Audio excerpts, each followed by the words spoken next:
Hello, everyone. Welcome to our Real Talk series. I am one of your VAVA advisors, Mrs. Moorbacher. I am the advisor for the 10th grade this year. And I am excited to have a special guest with us today, Mr. Anthony Cohen. Anthony, you want to jump on the mic and give a quick shout out to everyone out there? I can certainly do that. Again, as mentioned in the previous video, some of you probably have seen me in Class Connects a bunch of times, but for those who have not seen me or don't know about me, um, I am actually my name's Anthony. I just finished my junior year, now about to be a senior for the next school year, for this upcoming school year. Of course, this is actually my just just finished my second year. I'm just in my third year, getting ready to be my third and final year at Baba. Which of course I currently you'll probably see that I currently have like three siblings at Baba right now. One is just about to go to her 10th grade, about to go to 10th grade. One's going to 8th, and one is going to 2nd grade. So that's all I just wanted to say there. Is you can go to the next slide. Okay. Sounds good, Anthony. And it sounds like you've got a whole VAVA crew working with you at home, which is awesome. Okay, so the special topic that Anthony is going to focus on today is time management, which I know is so important and at times we can all struggle with. So I'm excited to see some of the do's and don'ts that Anthony has to share with us today. And hopefully you can gain a few tips and tricks to add to your repertoire um, along the way. Okay, so Anthony, can you tell us some things that students should do to start with when they are trying to manage their time effectively as a VAVA student? Sure thing. So one thing is they should create goals, like they should concentrate on completing 8 to 10 assignments a day. In other words, try to complete at least 8 to 10 assignments. Don't try to do less. Like if you have like some might have less work, but if you have like a teacher graded assignments you have to work on, you can incorporate those and make it like 8 to 10 assignments. Don't try to do too much assignments. Create goals and just take it. Also, you would want to take 10 to 15-minute breaks after completing a particular assignment. So like after you're done with a particular assignment, I would suggest you should take a 10 to 15-minute break after each assignment. And then also you want to focus on one task at a time. Don't try to do too many assignments at one time. You'll eventually start to lose some focus a little if you trying to do too many tasks at one time. Another tip is avoid distractions, which is turn your cell phone off on vibrate and or on do not disturb. Because if you're constantly having your cell phone on and having it not off on vibrate or do not disturb, you're gonna likely get distracted with a lot of noise from your phone. Another tip is close all the tabs down except email and the OMHS. You want to make sure all the tabs are closed when you're constantly completing an assignment. Which email, of course, you would have to have that open in case new emails come in. For me, where I check my emails is I check it through the Outlook on the computer. I have downloaded on the computer. Find a quiet space to work. In other words, you want to make sure you have a good workspace where it's not too much noise going on in the background, where it can become a distraction. So you want to avoid having too much noise going on in the background. or it says avoid music with lyrics while working, because if you are actually listening to music with lyrics, you're going to eventually start singing those lyrics, which can prevent you from working on your assignment, daily assignments. So you want to make sure you avoid listening to music that have lyrics. You can actually listen to musics that don't have lyrics, or quiet music where you can actually concentrate on your work, or some study music. Those those resources are available through Baba HS website. If you go visit there, um, another tip is be consistent. It says be consistent on completing assignments early or on time.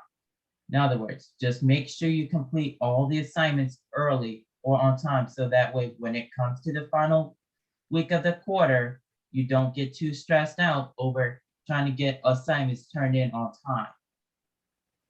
Routines, it says, have a plan to start the day and a morning routine. In other words, you want to make sure you have a good routine. So you'll see my example in just a moment on the morning routines and bedtime routines. Um, you want to avoid, you want to make sure you have a set bedtime schedule. So like a time you go to sleep. For instance, I like for me, I will walk that through in the next couple slides later. Um, Another tip, one tips about bedtime schedules is avoid staying up late. So don't stay up till like 1 or 2 or 3 in the morning when you have school, when you're on school days, because you'll eventually be feeling too tired during school time, and then you eventually start sleeping during school time. So you want to make sure you avoid staying up late. You want to go to bed early as soon as you can. Also get at least 8 to 10 hours of sleep each day, because if you get good sleep, you'll eventually be more beneficial academically, as well as perform much better with on your schoolwork and getting assignments in, and you'll eventually not feel as exhausted as if you don't get enough sleep. So um, another thing is to reach out, email the teacher. If you're not sure about an assignment or you're not understanding the content properly, it is best that you email the teacher and ask them a question, or the part of the material that you're not understanding well. Or another tip is go to the teacher's office hours. For instance, some teachers might have office hours of Mondays, Tuesdays, Wednesdays, Thursdays, or Fridays. They may have a set schedule. So if you have available time, or you're having trouble with the particular content, go to their office hours. They might help you out in office hours with a particular assignment or lesson that you're not understanding well. And then if you can't go to office hours or email's not available, I would you would I would suggest you request a one-on-one session with the teacher. In other words, teachers don't mind doing one-on-one sessions with you to help you understand a particular assignment or lesson on the class plan. And then reach out. Also, you also want to reach out to your learning coach about assignments, because learning coaches can actually, your learning coach might help you out with an assignment or a lesson that you're not understanding or you don't know how to complete. Um, that's all I want to say. Is there anything else you want to say about this one, or that's good right there? Yeah, I think these are some great points. I think you hit on a lot of great suggestions here. I would just add for clarity, if anyone is learning or wondering what this LC stands for, learning coach, that term, you're new to VAVA, that is the person at home who's helping you and monitor you with your schooling. So usually that's a parent, but it could be another type of legal guardian, maybe a grandparent or aunt or uncle, whoever is helping you at home is considered your learning coach. And they play a valuable role in helping you with your attendance and also supporting you with your classes. Want to come back over here to the top. I see that Anthony talked with us about goal setting, which I think is really important. He mentioned that we recommend that you complete about 8 to 10 tasks a day. So what that means for a Viva student is that you're usually working about 5.5 to 6 hours a day on your schoolwork.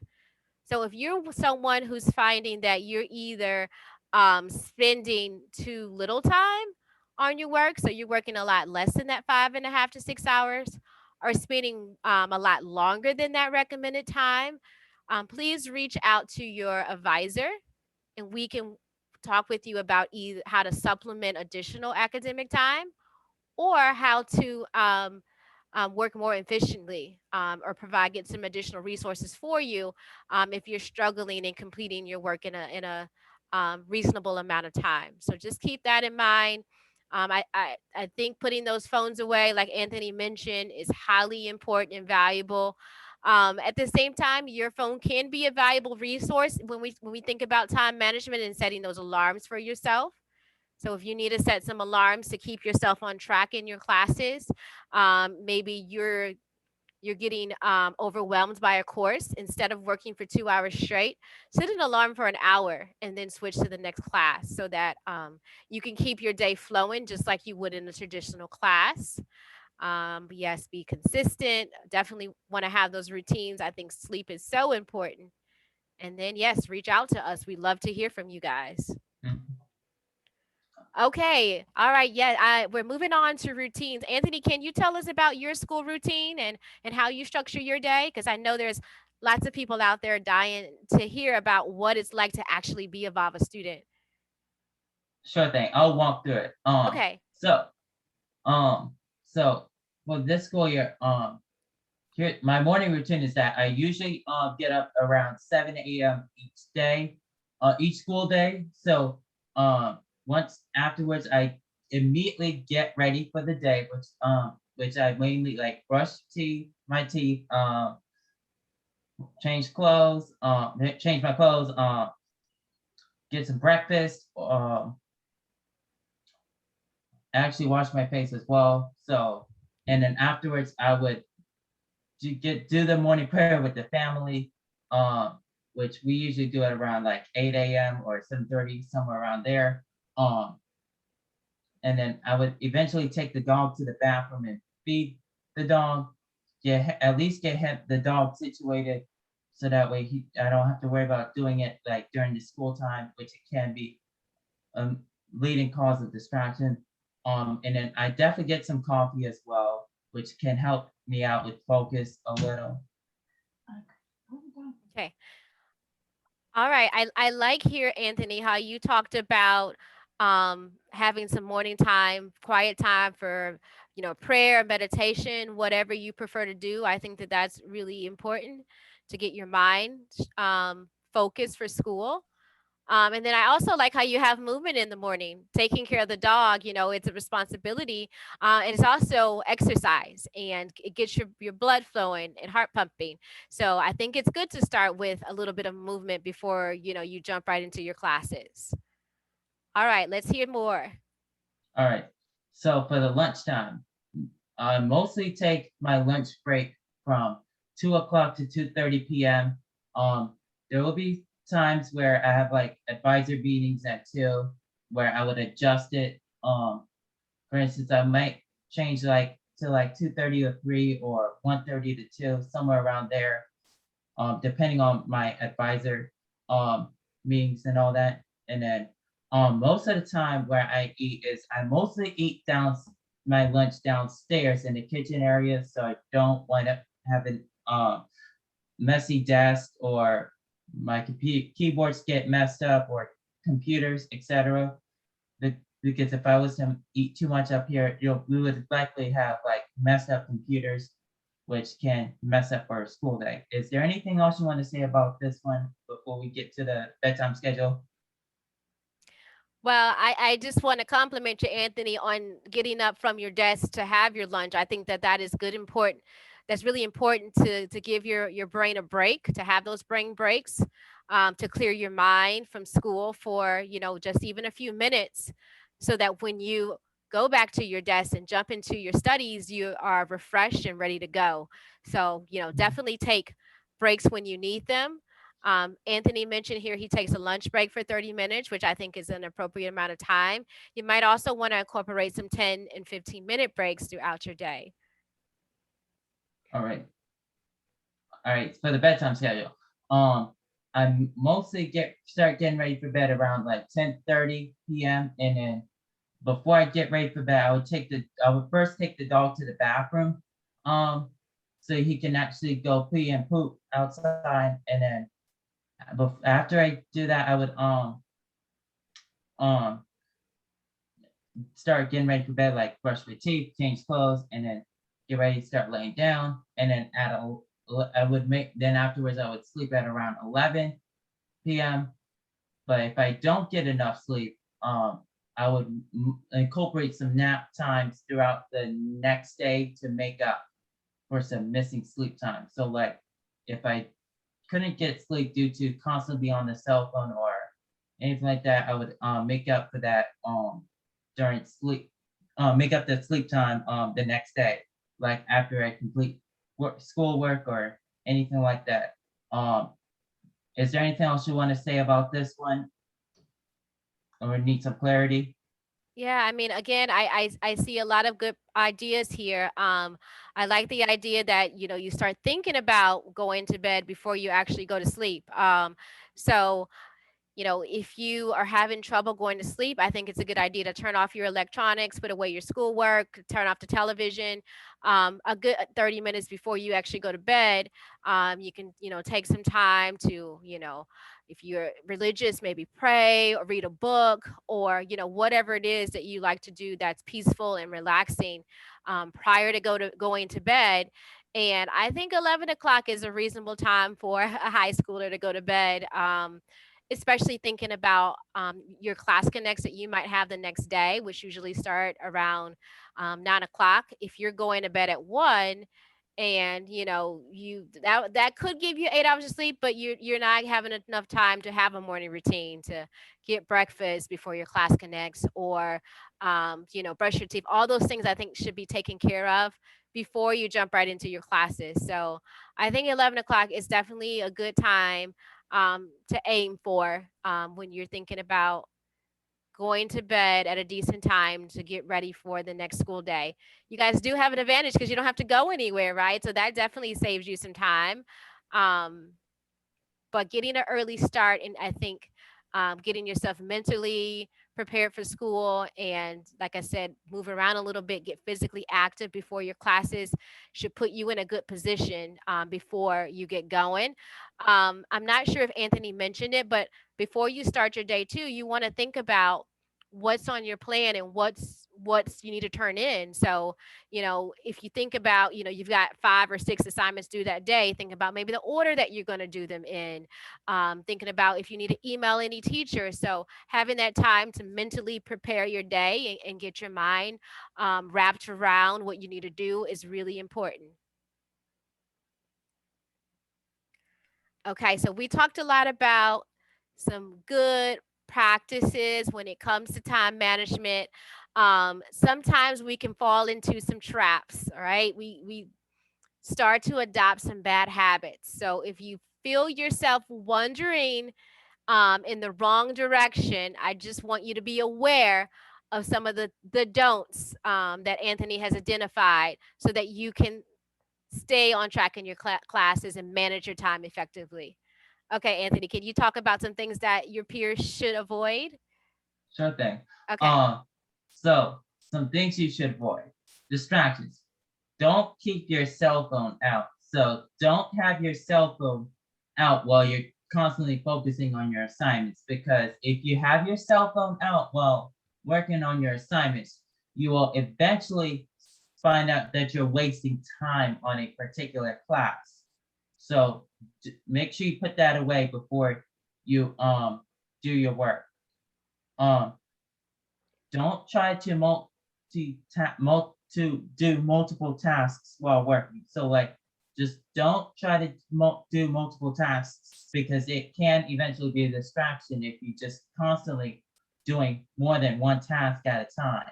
Just focus on one task, as I mentioned earlier, in the previous slides before.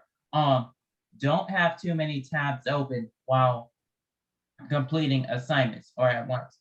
In other words, if you're completing an assignment, you want to avoid at least having too many tabs open, because if you have too many tabs open, you will eventually constantly be looking at other tabs in it. That will eventually prevent you from completing assignments. Um, Another form you should avoid is don't listen to songs with distracting lyrics. So don't have any, as I mentioned earlier, you want to avoid having songs that can have lyrics that will become a form of distraction. So like you might wind up singing those lyrics while you're working on your assignments, and that can eventually lead you to being distracted, getting distracted with that.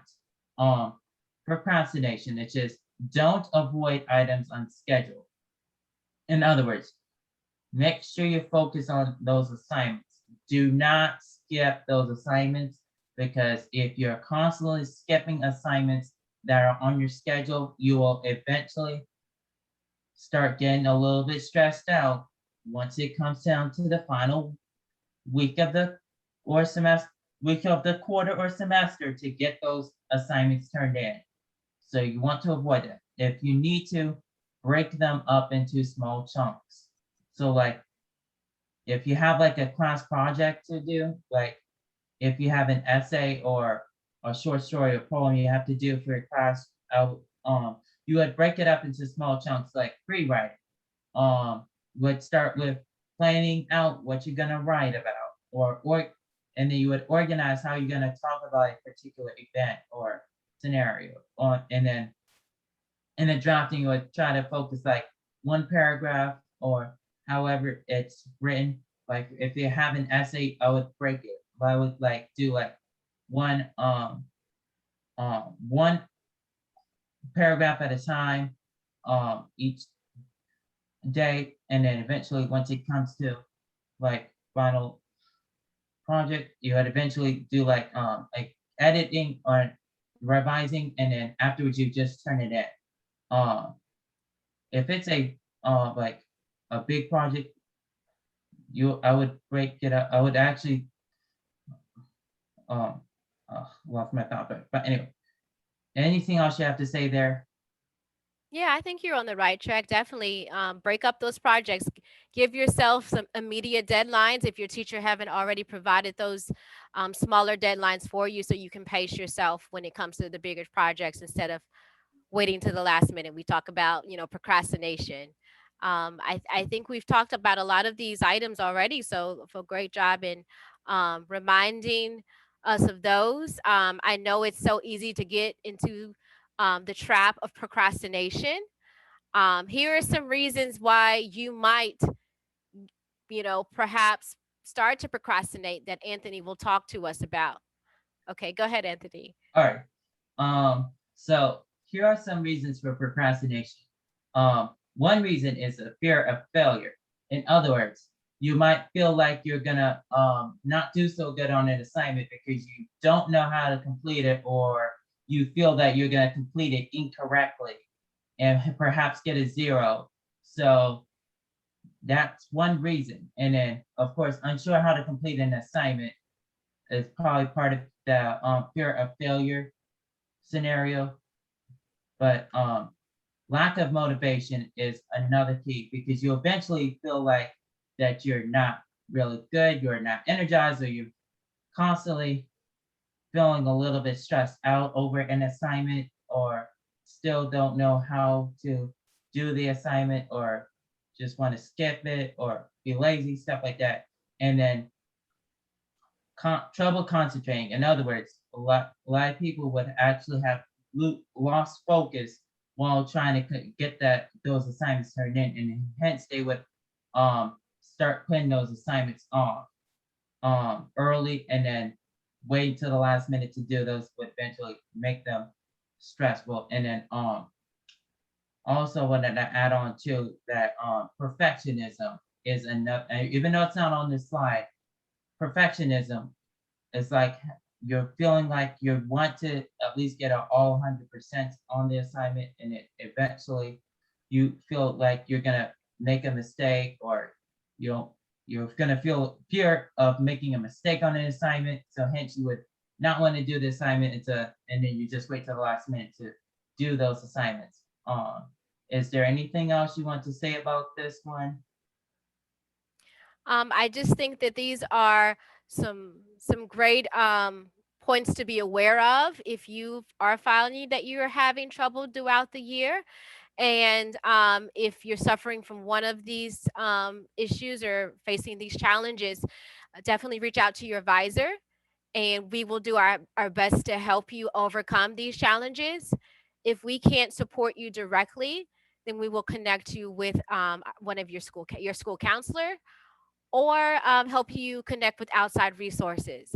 But we definitely want you to address these issues, because not only will they impact you academically, they can also impact you in other aspects of your life, and interfere with your future plans and goals, which we definitely do not want. So please reach out to us if you do find yourself struggling with procrastination. So if you do procrastinate, again, it impacts you holistically, and it's specifically in three ways that Anthony has identified. Go ahead, Anthony. Tell us All right. about how it can help, how procrastination can influence us. Well, by procrastinating, here are some reasons that came, some consequences. So, like, low grades, you're gonna likely be failing classes or having like D's or F's in a class if you're constantly putting these assignments off early. Um, Another possible consequence is that you're gonna likely be stressed out a lot when it comes to turning assignments in before the end of quarter one or end of each quarter or semester. Because if you constantly wait till the last minute, you'll eventually be stressed out trying to get the assignments turned in, and eventually you'll just run out of time when it comes to the end of the quarter or semester. Um, Another consequence is that you're gonna likely be overwhelmed with a lot of work. So you're gonna likely be dealing with a whole load of work if you are constantly putting assignments off early. So it's never, that's why importantly is that you want to avoid procrastination or doing assignments late. You want to start them early, and then so that way you don't wind up getting overwhelmed with a lot of work. Is there anything else you want to say about that slide, or it's good there? I think you have covered it well. I mean, we definitely just want you to avoid procrastination so that you're not feeling the effects of any one of these consequences here. Okay. Last but not least, I just want to share contact information for you here. This is a complete list of our advisors as of the 2020-2021 school year. So it is possible that it might change, but for now, Mrs. Bond and Mrs. Williams are our ninth grade advisors, and you can see they cover different parts of the alphabet based on your last name. And then I am the 10th grade advisor. And then Mrs. Clem, like Anthony said earlier, I believe, is working with 11th and 12th graders. So we are here to support you along with our student leaders like Anthony. We hope that you have a wonderful school year. Hope that you found this recording helpful. And if you have any other questions along the way, please do reach out to us, and have a wonderful school year. Bye. All right, bye.